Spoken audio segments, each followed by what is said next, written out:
Halo guys, kembali lagi di channel Goody TV, tentunya di channel kebanggaan para ternak-ternaknya Mulyono. Nah, kali ini Mimin akan membagikan sindiran-sindiran lucu para netizen untuk para menteri-menteri Pak Prabowo yang dianggap netizen sebagai menteri yang tidak becus. Baik itu Natalius Pigai, Bahlil, dan juga Budiari. Untuk itu tanpa berlama-lama, tanpa banyak basa-basi, langsung saja kita simak videonya seperti apa dan semoga sahabat-sahabat terhibur dengan apa yang saya sajikan. Kita mulai dari Bang Natalius Pigai.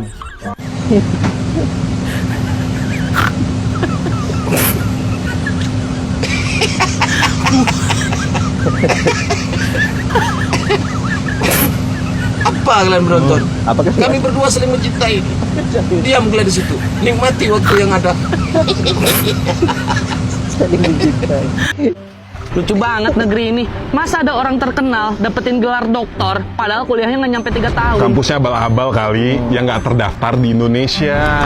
Bukan yang itu. Ini kampusnya salah satu yang terbaik di negara kita. Ya berarti mahasiswa yang dapat gelar doktor itu mahasiswa yang pintar dan tekun, Pintar disertasinya menjilat. mendalam dan berkualitas. Mana mungkin ada kampus yang mau mempertaruhkan integritasnya demi ngasih gelar doktor ke orang yang nggak pantas.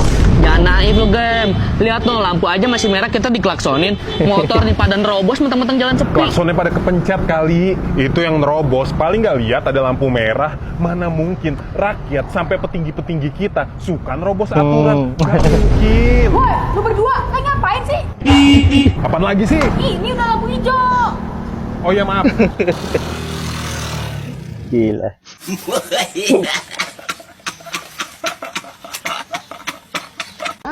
Di Indonesia dia ngatur cuma 5 orang. Budiari. Wah, ketahuan. Udahlah. Enak kali kau bilang, Bang. Indonesia cuma yang ngatur 5 orang. Lalu, bagaimana nasib orang yang bela-bela selama ini? Selama tahun yang kebelakangan itu baik-baik saja. Bagaimana dengan 58%? Oh, betungki juga orang bela-bela abang tuh ya? Atau orang bela-bela masa kepemerintahan abang tuh ya? Betungki orang tuh berarti ya? Abang tolong bilang sama orang tuh yang bela-bela. Kalian udah tahu bangsa sedang tidak baik-baik saja. Kenapa kalian itu diam? Kalian lebih takut kepada manusia? Apa lebih takut kepada Tuhan kalian? Yang memberi kalian itu nyawa, harta, Aduh, tahta, wanita, pikiran, nyawa, segala macam. Nggak takut kan? Ya Allah ya Karim, udah nggak akan takut lagi Tuhan kan? Jadi kalian ini mau jadi apa? Mau jadi batu? Mau beranak dalam kubur? Ya Allah ya Rabbi, semoga Allah itu mengetuk pintu hati seluruh rakyat Indonesia kembali yang benar, kembali ke jalan yang benar. Aku ini bukan orang yang benar-benar kali, tapi setidaknya setidak benar-benarnya aku masih mengingat siapa Tuhanku. Hancur kali kalian, hancur, pedih, pahit nih pahit. Ini Ya yang Allah. melindungi situs judi online di Indonesia ini, itu bisa dipastikan adalah staf yang memang sebelumnya bekerja di zamannya atau eranya Budiari sebagai Menkominfo.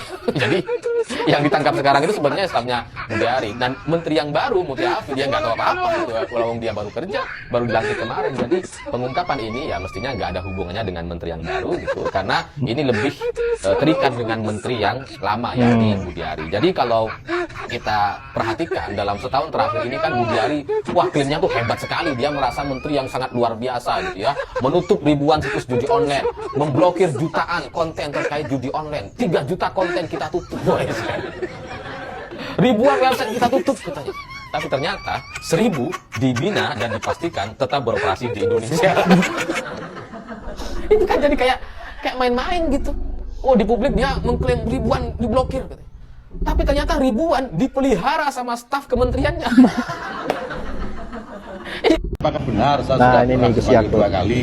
Karena kalau saya belum menerima sampai saya datang ke sini. Abang nggak mungkin dipanggil, Bang. Aku yakin. Nggak. Itu memang nasib abang bagus itu. Ya, mana? Tapi kalau Pak Anies beli jengkol 2.000, lebih 1.000, dipanggil ya? Kemana 1.000 itu? Ada bayar parkir. Sampai batu. Matilah kita.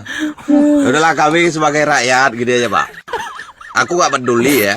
Mau siapapun ditangkap tidak pidana korupsi, karena tindak pidana korupsi itu sama dengan narkoba. Daya rusaknya itu sampai ke anak cucu kita, ya kan, Mat? Siapa yang bersalah tangkap ya semua. Tetapi hukum tidak boleh tebang pilih. Nah, betul. Siapa yang terlibat lantak semua, masukkan penjara semua, jebloskan penjara. Kami mau lihat, gitu kan. Seperti dana haji itu kan mau apa, gembar-gembor begini begitu. Masalah nikel terseret nama begini begitu. Kami sebagai rakyatnya cuma mendengar aja, udah sampai mau bertungki kami dengar. Kapan orang-orang yang udah cukup disebutkan nama itu kok nggak ditangkap? Pak, udahlah kami menonton aja sampai kemana judul film nih. Pesan Menteri HAM Natalius Pigai. Bapak Natalius, ya dengerin, lo nggak pantas jadi Menteri HAM, lo pantas jadi Menteri Pengemis, ya. Udah digaji 64 miliar, masih minta 20%. kok masih ngemis ya? Minta 20 triliun. Nggak pantas sama sekali kamu jadi Menteri HAM. Nggak pantas. Pantasnya kamu jadi Menteri Pengemis. Tuh. Itu omongan kamu itu. Kalau debat, kamu nggak ada bedanya sama ngabalin. Nggak ada bedanya kamu. Ngapa Pak Prabowo kok masih milih orang kayak gitu? Nah, menteri ini tuh menteri gimana sih? Apa sehat apa enggak? Enggak mikirin nasib rakyat ini namanya itu.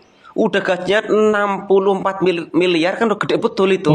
Kok masih mau minta yang triliunan? Kok mencapai 20 triliun? Berarti rakyat Indonesia itu mau digorok semua tuh lehernya tuh. Kalau caranya kayak gitu. Enggak pantas kamu menjabat Menteri HAM. Kamu pantasnya menjadi Menteri Pengemis, itu aja. Udah, terima kasih.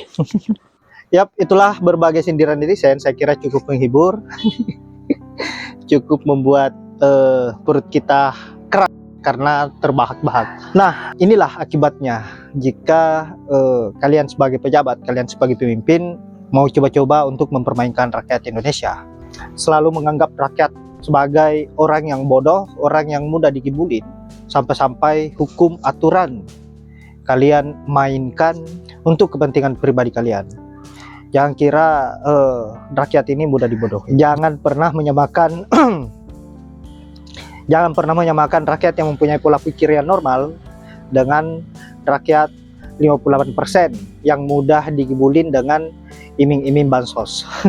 Baiklah sahabat-sahabat, saya kira hanya itu. Saya tidak berlama-lama dan semoga ada manfaat dari video yang saat, dan juga semoga sahabat-sahabat terhibur dengan apa yang saya sajikan terkait dengan sindiran-sindiran lucu para netizen. Dan yang paling terpenting adalah semoga sahabat-sahabat sehat selalu, dimudahkan rezekinya. Dan saya akhiri dengan ucapan wallahul muwaffiq ila aqwamit thoriq. Assalamualaikum warahmatullahi wabarakatuh.